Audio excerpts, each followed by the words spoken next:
Hello and welcome to the latest edition of the Andzen Approach.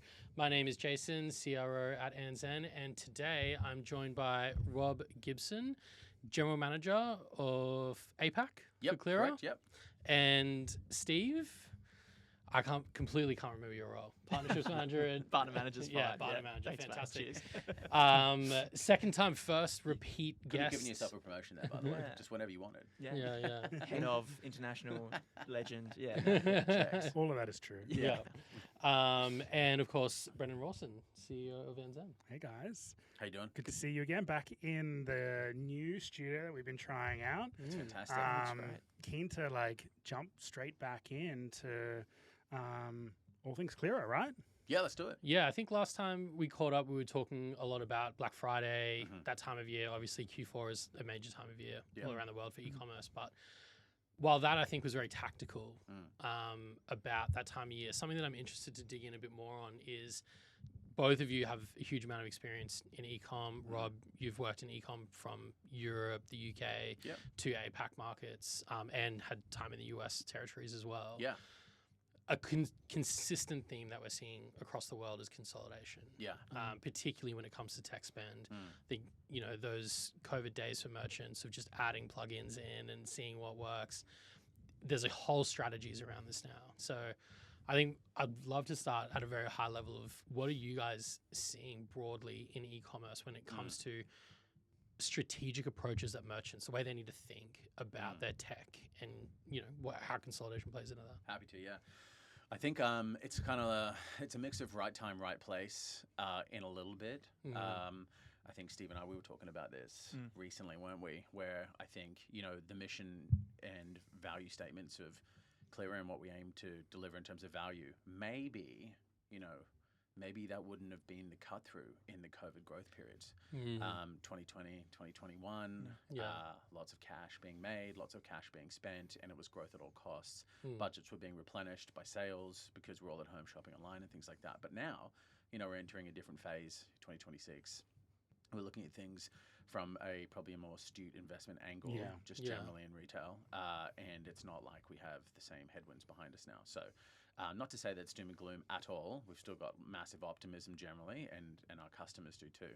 But I would say that our values are cutting through a little bit stronger now, which is consolidating into integrated technology stacks and reducing your total cost of ownership. So it's more tactical growth, more deeper relationships with the vendors that you partner with rather than a sporadic array of point solutions. And if it's not already kind of obvious from the previous episode, where we're really beating that drum hard.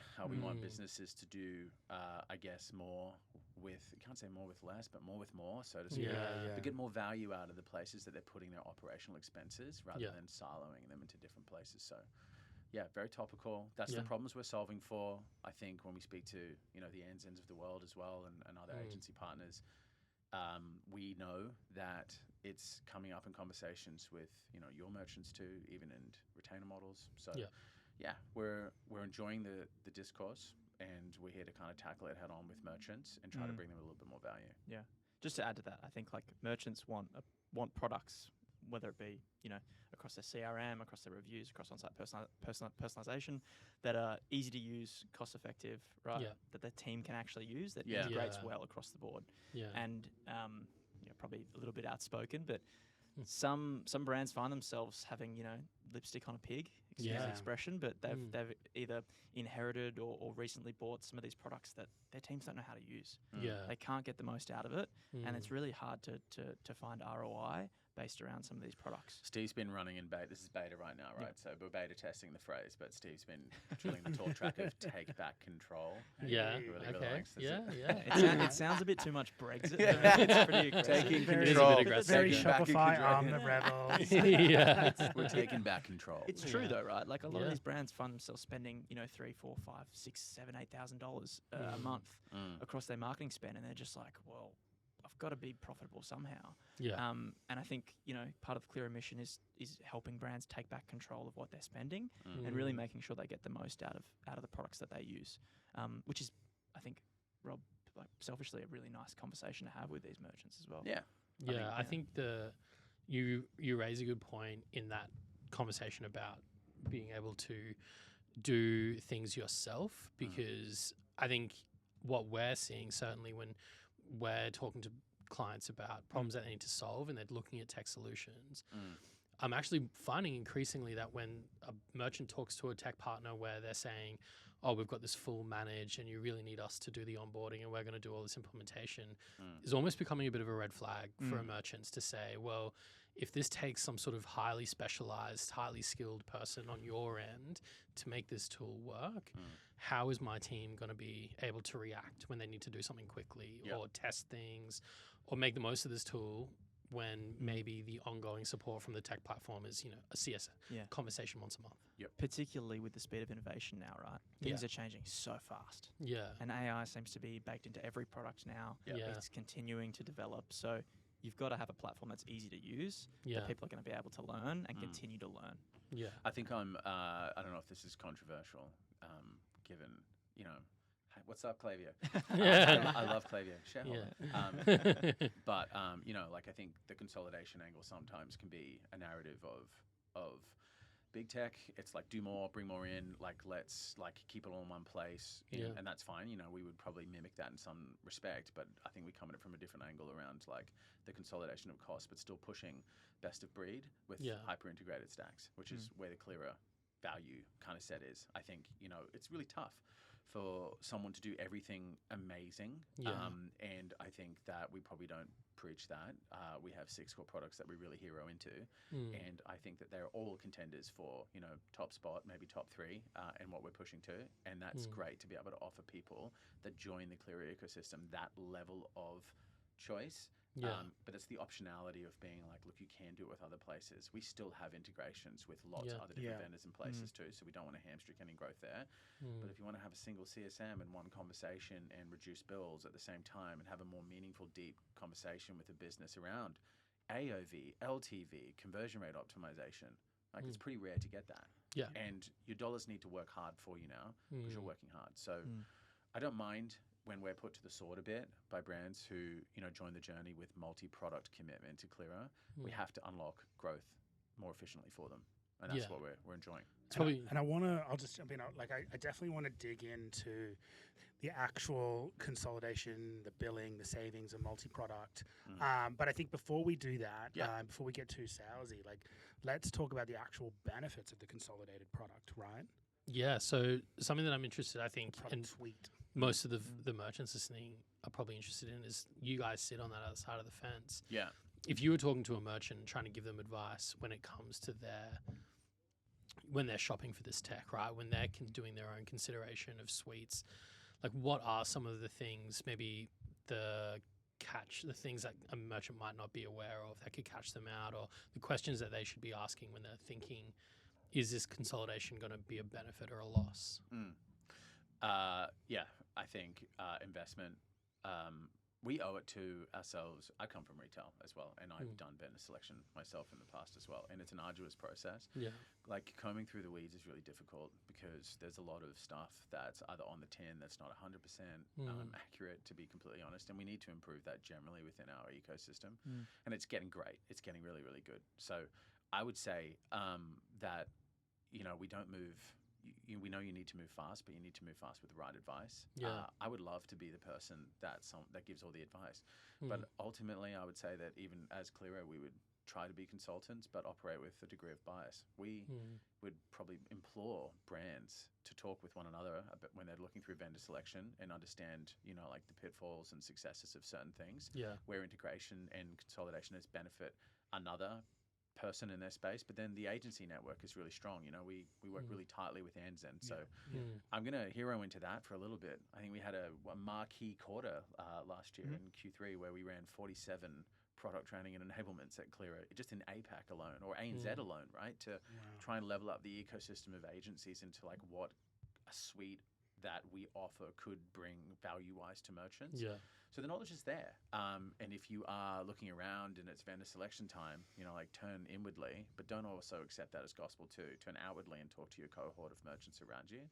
And you may find yourself avoiding the pitfalls because there are providers that take several months to get live with things. They're incredibly expensive. Sometimes they never even go live. And then when you find out that you need it to work with this other piece of kit, or the flow and effect of how you report everything from an analytics standpoint in the business doesn't feed up to what you've just bought, that's a really expensive problem to find yourself into. So deep knowledge sharing. And, we covered this in the last episode. You guys have both clearly come from Klaviyo. And, we're a customer journey CRM agency. The reviews and loyalty all fits in, Clearer, and the product suite is Klaviyo Partner, integrates in. On partnerships, though, like for us, we live and breathe this. What is the APAC market, and maybe the market broader, more broadly speaking, for agencies in the customer journey piece, in the retention, in reviews and loyalty? What does that look like, maybe from other CRM agencies, or probably what a trend that we're seeing, design and dev agencies or full service agencies getting on board?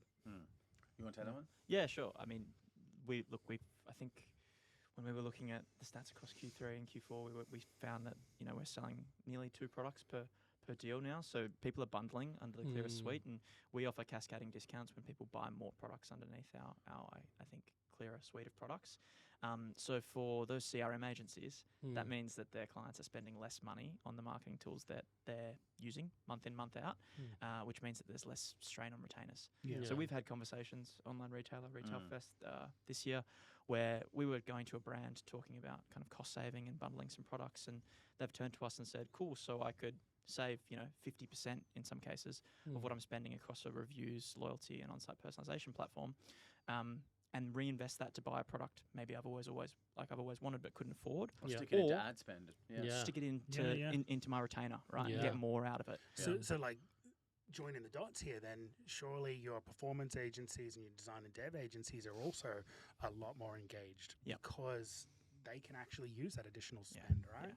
And they can use the product as well, which is nice. And I think it's less product, it's less businesses to negotiate and understand as well. I mean, like, if I was starting an agency tomorrow and I wanted to hero into some things, Rob, don't. Trust me. There is no risk of that. If I'm not doing this, I'm driving Ubers and pouring pints. You're growing out. I want a simple life. I would say that you have to stake. I mean, look, we want everyone to be experts at absolutely everything, right? And there's sometimes the assumption in our space that everyone is. I've worked at lots of different places. It doesn't even mean I'm the expert at those products, right? So, but we try to be, and we have a level of expertise. But on the agency landscape, I think it's helpful that any retailers that are working with us that have, I guess, a multi-product journey with our business, we've put the energy into making sure that the agencies that partner with us, like Andzen, for example, understand how to unlock the value of the consolidation we're offering our merchants. And then again, back to my point around, if I start an agency tomorrow, you can't learn everything. I mean, like there's stuff being vibe coded into existence as we sit here and talk. And again, we loved our time at Klaviyo. We partner closely with them now. 600 products, 600 updates a year or something like that. That's crazy. The as feature an employee, updates. Exhausting, right? To try and get a hold of that. Just trying to learn it. If you own it. Exactly. So, I think to be, specialists is intentional specialists in few, and to place bets on interconnected stacks is a smarter way to play as a merchant, as an agency, because otherwise, a new person joins your marketing team at the business, or a new person joins your agency. You're going to teach them 50 things, or you're going to teach them 5. And I love a segue. Why don't we go to a word from our sponsor? Founded in 2012, Klaviyo is the only CRM built for B2C brands. Powered by our built-in Klaviyo data platform and AI insights, Klaviyo combines marketing automation, analytics, and customer service into one unified solution, making it easy for businesses to know their customers and grow faster. Klaviyo helps relationship-driven brands of all sizes deliver one-to-one experiences at scale, improve efficiency, and drive revenue. Chat to the team at Andzen or visit andzen.co/KLAVIYO to find out more and get started. And we're back. So time to get, behind the curtain a little bit. Jason? I think while we're here with you guys, I think something that merchants will really appreciate is like a look behind the curtain of like, well, what does it actually mean? Like, it's all great to talk about consolidation and platforms, but you guys are the ones in there actually making sure that these things are integrated, talking to each other, creating consistent experiences. So maybe Steve, I think, what does it actually look like on the inside? And I think Rob touched on it a little bit earlier, but across the 6 products that we have that touch a bunch of different stuff, right? Increasing average order value, conversion rate, LTV. One of the, I guess, the value props, if you want to use a tech bro like lingo, would be that... just sprout off like 6 of them. If we could just circle back to that. Sorry, is that one of the, I guess, the clearer visions here is that all of our products are going to integrate with each other and do integrate with each other, best in class. So we've got some really, really cool functionality in regards to, for example, we've just updated our reviews and Boost Commerce integration, where we're able to dynamically re-rank products now based off review sentiment, which no one else in the market can do. And because we're a suite of products that all heavily integrate to each other, we're in a really opportunistic position to do things that is quite new and the brands haven't seen before, which is really exciting. And then on the other side of that is, we're obviously elite technology partners with Klaviyo across all of our products as well. So we can really sit as a 1-2 punch for a lot of brands out there who want, a Shopify Klaviyo integration across reviews, across what their on-site experience looks like, across their loyalty, to be best in class as well. I love your radical candor, Steve. Small lingo.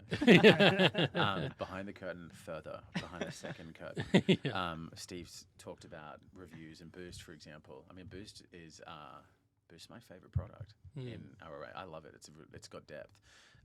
If you're lucky to be in APAC, we have 120 people working on Boost in APAC, right? So and that's at Clearer on the inside. On the inside, right? So it's a big commitment to this region. We're sat here in APAC, and so you look around at what vendors are providing that assurance across product dev and support, front backline, etc. So that's really cool, and that feeds into everything else that we do. So if you look at the Klaviyo sort of angle, if that's, we're thinking about an Andzen audience, for example, right? It's great to know that you're working with a provider that has dynamic link integration to Klaviyo for literally product and UGC. You've got review sentiment, which Steve talked about, appearing in search. You can re-rank in merchandise based on review count as well. There's a lot that we can do between Boost, reviews, and Klaviyo that can't be achieved anywhere else. And so you need to start thinking about like the siloed spend, like the siloed OPEX, right? That's the behind the lens thing, is we, of course, want more value to be unlocked, but then we really want to try and help merchants reduce just the siloed spend, because if you have 3 things that work really well together that achieve more personalized shopping experiences than you can offer with your existing stack, and potentially maybe it's done more affordably, we're trying to push towards a no-brainer scenario where, Clearer should be front and center in that discussion. So I don't know. I mean, you might be able to tell me there's not too many other businesses that can handle reviews, loyalty, search merchant personalization, returns management, address validation at the point of purchase, gamification, list growth, things that stop list decay, competitions. Guys like Frankie 4 have used us, LSKD have used us, Elite 11, for example, for a viral sweep. And all of these things touch one another. That's got integration there with reviews.io as well. So behind the curtains, we're fanatical about putting energy into making sure that our technology speaks to one another.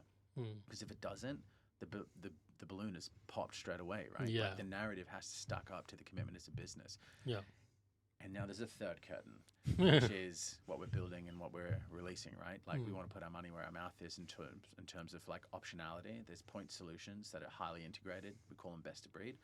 Or there's what we're rolling out, which is our own product and platform, right? There's going to be an amalgamation of the things that we think tick boxes, heavily leaning into the world of AI, which we'll be able to talk more freely about come sort of end of quarter in 2026 as well. So we've got our own product, which is really exciting, built by us, owned by us, like all the others as well. But it's the consolidation that we probably may want to see if we want to have more control. So it's cool. That's the teaser. That's what I'll say. Yeah, you can tell he wants to say more.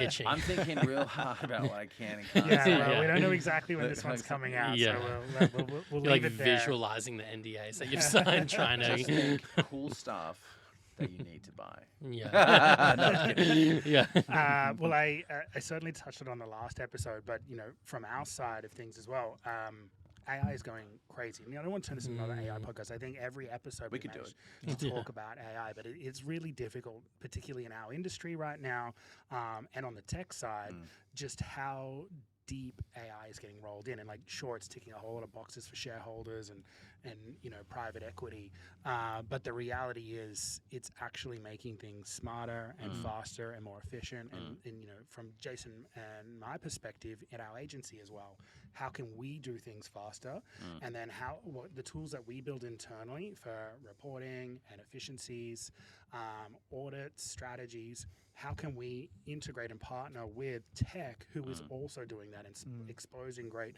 API endpoints and thinking about rolling AI into their products, so that agency and tech can work together side by side.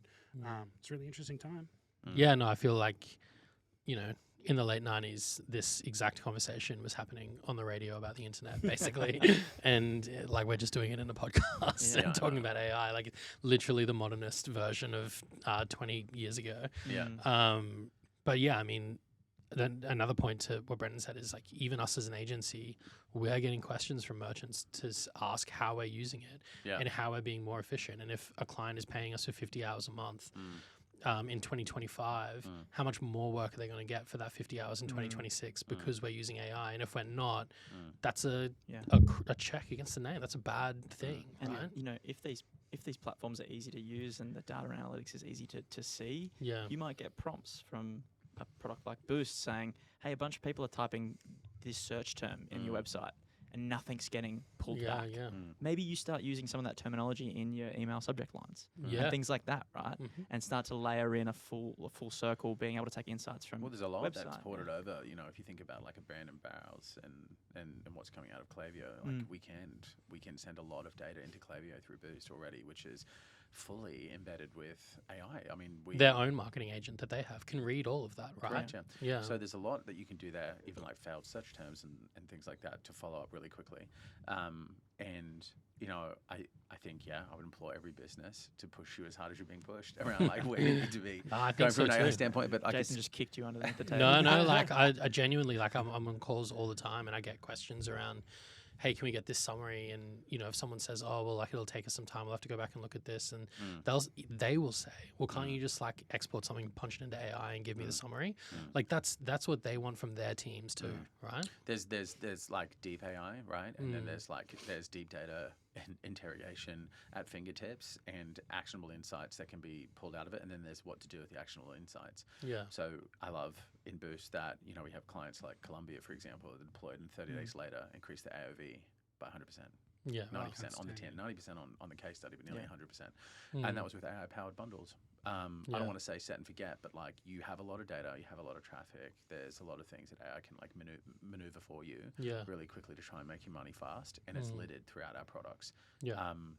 We already have AI sentiment analysis and things like that based into reviews. This is just working smarter, and it's the bare minimum, and it's what to look for in good products. Yeah, nice. And, I think in the last episode, we really dug into the product. This one, we really wanted to talk about the Clearer suite and the Clearer mission. Now's the chance. What's the pricing? What's the value proposition? What's the money? Yeah, so... look, I don't think it's a conversation anyone should shy away from. Pricing's a really healthy thing that you have to go through it inevitably, right? You have to pay for stuff sometimes. Yeah. Most times.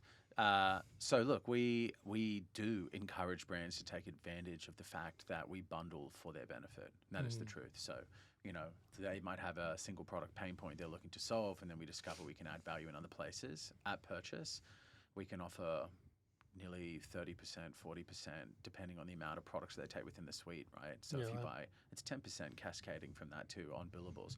And what's better is not just all products are not priced the same, right? Reviews.io versus one of our competitors, there's going to be different levels there. We're already priced very competitive for what we offer across our range. And we're lucky, we're able to bill in local currencies if we needed to as well. So that's a big tick there. Yeah. But if we buy, influence and loyalty Influence Loyalty and Reviews.io, which are already meshed products as separate. That's 20%. We add Boost on top of that, which is integrated with Reviews.io, for example. Then that's 30%. Then perhaps maybe you're looking at maybe 20% year-on-year decline in engagement in Klaviyo, and you need to top that up with some engagement, some funnels, some giveaways. Through things like Viral that. Suite. You've got Viral Suite, which that's another 10% that hits there. So I'd say point solution alone, depending on where you're at, we could be already saving you money before you bundle with us.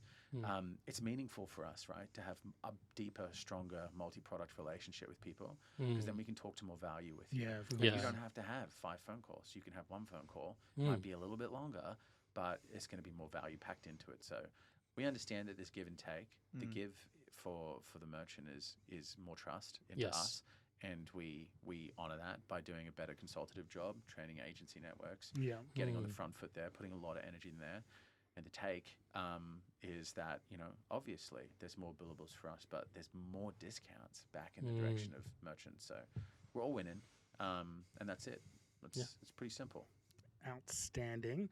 I mentioned this before, but I think I want it on this episode as well.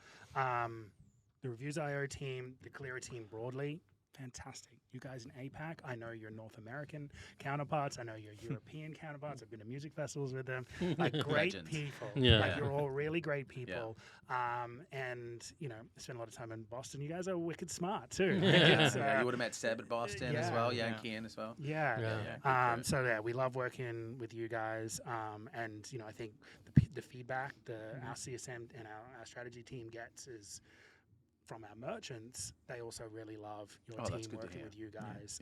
It's not just about the products, it's like the people as well, right? Not being shop specific too. I mean, like a lot of our merchants are shop, but we've got Marketing Cloud and Commerce Cloud and thing clients, and you guys are a genuine solution for them, which those people that are on BigCommerce, WooCommerce, Marketing Cloud, Commerce Cloud, Nito, shout out. Yeah, Nito. Well, Mariposa. Shout out.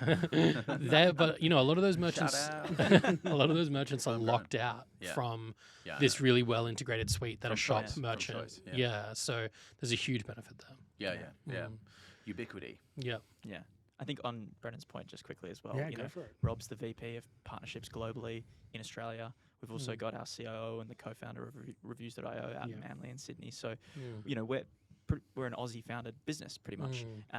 Pretty much. Yeah. Don't read the fine print. Via UK. We live We're global citizens. Very committed to this market, and I know that there's an international viewership, but when it comes to APAC, we're committed to the international viewership as well. Yeah. We have offices in the US and Irvine as well. We have a big presence in the UK, massive presence in Europe, based out of Berlin as well. We have roots reaching out through there as well. And obviously throughout Asia. So and for us, we're obviously Australian. We sort of grew up here, but we have a growing team in North America. We have clients there, and also in Europe, and an eventual growing team there as well. So like knowing that you guys started, maybe Genesis reviews from the UK and Europe, and you have significant presence here, and then you have big representation in North America as well. It's a great partner to have. Yeah. Cheers. All right, You guys. too, I think let's wrap it up there. For everybody listening, watching at home, go to andzen.co/podcast. You can subscribe, of course. We'll let you know all the latest news. You'll be able to find all the other episodes as well. And I'm sure you'll see us on LinkedIn and on Instagram and TikTok for all the kids. Can I say, by the way, if you made it this far, I'm going to chuck something out there. It's a little bit rogue. If you made it this far, I want to know. And just ping me, add me on LinkedIn, and just type in all caps Rob discount. And then I'll hook you up with something mysterious. But I'd love to know. I get my arm cut off. And what happens if you type Steve discount? Nothing. Steve makes his time. All right, guys. Thank you so much. Cheers. Thanks, Fabulous. everyone. Thanks very much. Thanks, guys. Cheers.